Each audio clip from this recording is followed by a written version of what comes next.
Mon Seigneur et mon Dieu, je crois de tout mon cœur que tu es ici, que tu me vois, que tu m'entends. Je t'adore à genoux devant toi, je te demande le pardon de mes péchés et ton aide pour faire de mon mieux ce moment de prière. Marie, ma mère immaculée, Saint Joseph et mon ange gardien, intercédez pour moi. L'heure vient où tous ceux qui sont dans les tombeaux entendront sa voix. Tous ceux qui sont dans les tombeaux entendront sa voix. Alors on se dit, c'est bien pour ceux qui sont morts, Seigneur, ceux qui sont dans les tombeaux entendront ta voix et tu les ressusciteras.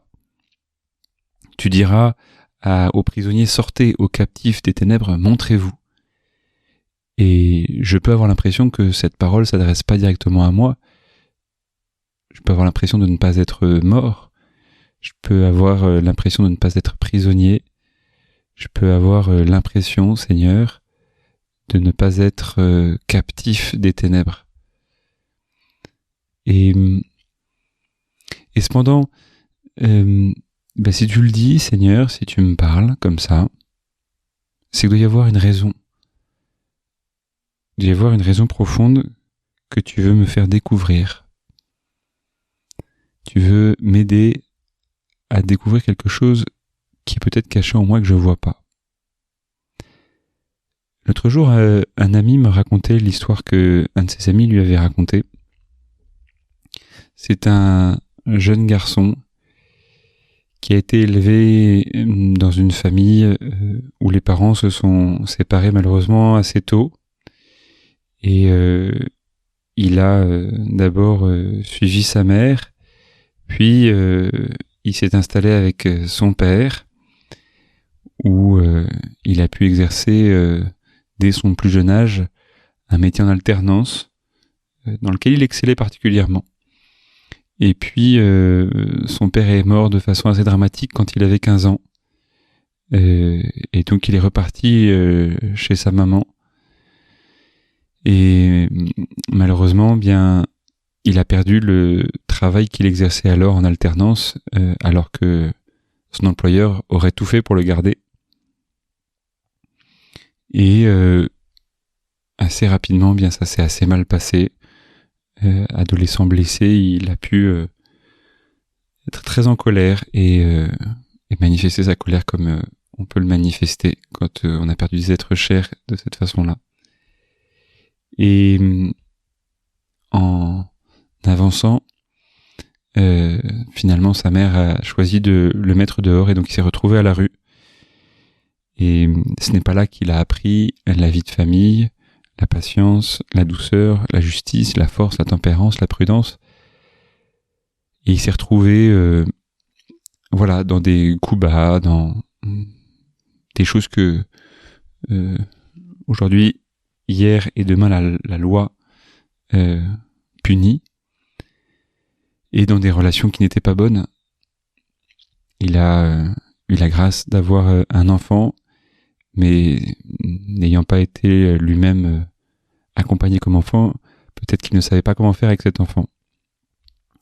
Et puis le hasard, Seigneur, tu sais bien que c'est toi qui te promènes incognito, mais nous on appelle ça le hasard parce que on oublie de te voir dans les plus petits détails du quotidien. Donc ce fameux hasard, Jésus sous son masque, ce Zorro on pourrait dire, lui a fait rencontrer une personne avec laquelle il y a quelque chose qui est passé. Mais il a continué sa route. Et puis quelques années plus tard, il l'a rencontrée à nouveau, et cette fois-ci, ils se sont rapprochés l'un de l'autre. Et elle est tombée enceinte, mais lui, il est parti en prison. Il est parti en prison où les peines s'accumulaient parce que la justice humaine, Seigneur, est dans ces cas-là comme un rouleau compresseur. On ouvre ton dossier et alors toutes les choses passées ressortent.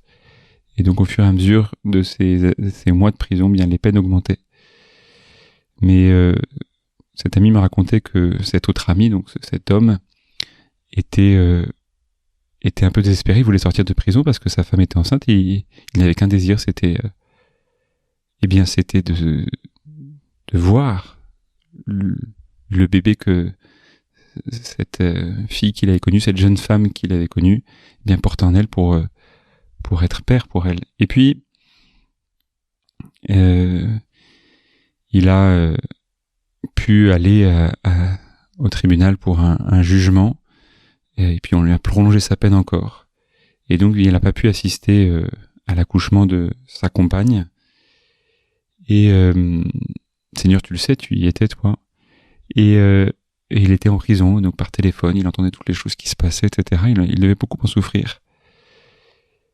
Et puis un jour, il est parti pour un énième jugement, et voilà qu'en sortant, donc sa compagne qui assistait toujours au jugement était là avec le petit bébé.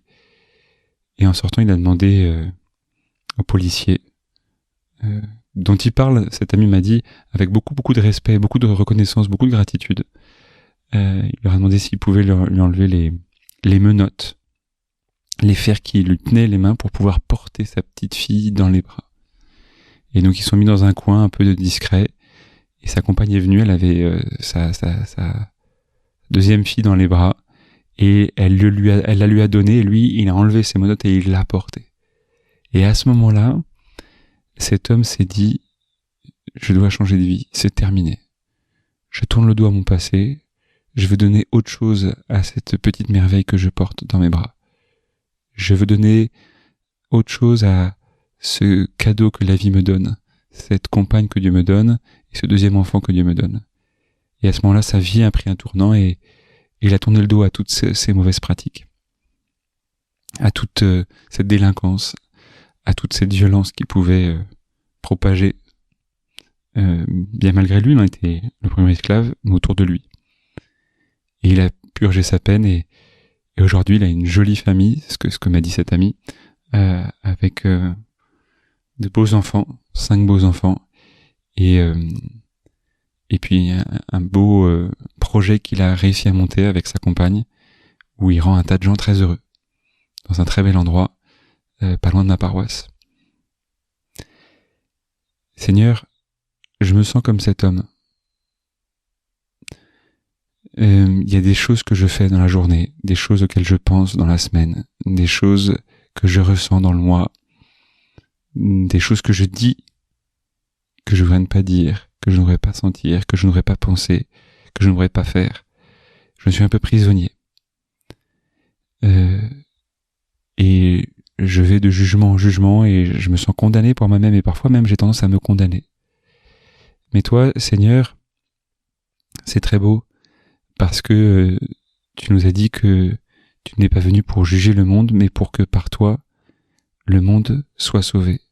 Tu veux que j'échappe au jugement pour que je passe de la mort à la vie, de l'esclavage, de ces chaînes, de ces fers que je porte au bras et qui m'empêchent, qui me paralysent. Peut-être c'est la peur qui me paralyse, Seigneur. Peut-être que c'est la colère qui me paralyse. Peut-être que c'est la gourmandise qui me paralyse. Peut-être c'est la rancœur, la tristesse, l'orgueil, la fierté, le manque de confiance en toi, les préoccupations pour le lendemain, la culpabilité par rapport au passé, l'hyperactivisme, la comparaison avec les autres. Peut-être qu'il y a un tas de choses qui me paralysent, et je me sens comme menotté, Seigneur. Aide-moi à me faire sentir que j'ai ces menottes au poignet, et donne-moi le petit enfant qui me fera me dire, en fait, je veux pas me donner ça comme avenir. Peut-être, il y a un exercice comme ça qui existe où on dit, pense à la petite fille ou au petit garçon qui est en toi et quel avenir tu veux lui donner. Peut-être ce petit bébé que cet ami d'amis a porté dans les bras, cet ex-tolard, on pourrait l'appeler, se racheter dans les bras. Peut-être qu'en fait, c'est toi qui es enfant de Dieu. En toi, tu as une âme d'enfant de Dieu. Et regarde-toi comme un petit bébé. Regarde-toi comme un petit bébé. Dis, mais qu'est-ce que je pourrais donner à celui qui est enfant de Dieu? Tu es enfant de Dieu. Qu'est-ce que tu veux donner à un enfant de Dieu? Est-ce que tu veux lui donner de la colère? Est-ce que tu veux donner de la rancœur? Est-ce que tu veux donner de l'épuisement? Est-ce que tu veux donner de l'agitation? Est-ce que tu veux donner de la tristesse? Est-ce que tu veux lui donner des paroles négatives? Est-ce que tu veux lui donner d'avoir, soi-disant, toujours raison? Ou est-ce que tu veux écouter ce que dit le prophète Isaïe. Une femme peut-elle oublier son nourrisson, ne plus avoir de tendresse pour le fils de ses entrailles, même si elle l'oubliait, moi je ne t'oublierai pas. Dieu ne veut pas t'oublier. Et il a choisi d'être attaché à la croix par des clous, attaché à la croix par des fers. Il a choisi d'être menotté à la croix, ligoté à la croix, pour être ligoté avec toi, pour que sentir le fait combien tu es prisonnier. Lui, il a choisi d'être prisonnier dans son corps pour sentir combien tu es prisonnier dans ton âme. Il a choisi d'être prisonnier dans sa chair pour voir combien tu es prisonnier dans ton péché. Il a choisi d'y rentrer. Il a choisi de le vivre pleinement, de s'attacher à la croix pour s'attacher à toi et pour te libérer, pour te dire, regarde, je ne t'oublie pas et je veux te libérer de tes menottes, je veux te libérer de toi-même pour que tu puisses recevoir mon corps, que tu puisses recevoir l'enfant Jésus dans tes bras. C'est peut-être cet enfant Jésus dont tu as besoin de prendre possession. On pourrait dire que l'Église est comme cette compagne de ce tôlard et qu'elle te tend l'enfant Jésus dans la communion, qu'elle te tend l'enfant Jésus dans la confession, qu'elle te tend l'enfant Jésus dans la Bible, que tu puisses prendre la Bible dans sa parole. Elle te tend l'enfant Jésus dans tous les autres que tu as autour de toi. Elle te tend l'enfant Jésus dans toi-même. Tu es cet enfant, ce corps de Jésus. Il est mort pour toi, tu vaux le sang du Christ. Eh bien, de temps en temps, prends un crucifix peut-être dans la journée, prends la Bible dans la journée et demande au Seigneur avant de le prendre, Seigneur, ou à ton ange gardien, allez, libère-moi de mes menottes pour que je puisse prendre le temps de cet enfant, prendre le temps de prendre soin de cet enfant et que tu puisses me donner un autre avenir, que tu puisses me donner un avenir de liberté, de joie, de gratitude et d'éternité. Marie, donne-moi ce petit Jésus, donne-moi ce crucifié, donne-moi ce corps qui meurt pour moi et que je le dépose, que tu le déposes parce que j'y arriverai pas dans mes bras et mon ange gardien, libère-moi de ces menottes pour que je puisse l'accueillir et offrir ainsi à Jésus un espace dans ma vie pour que Jésus puisse m'offrir tout son cœur. Je te remercie, mon Dieu, des bonnes résolutions, des beaux désirs et des lumières que tu as semés dans mon cœur pendant ce moment de prière. Je te demande de m'aider à les faire fructifier. Marie, ma mère immaculée, Saint Joseph et mon ange gardien, accompagnez-moi toujours dans le chemin.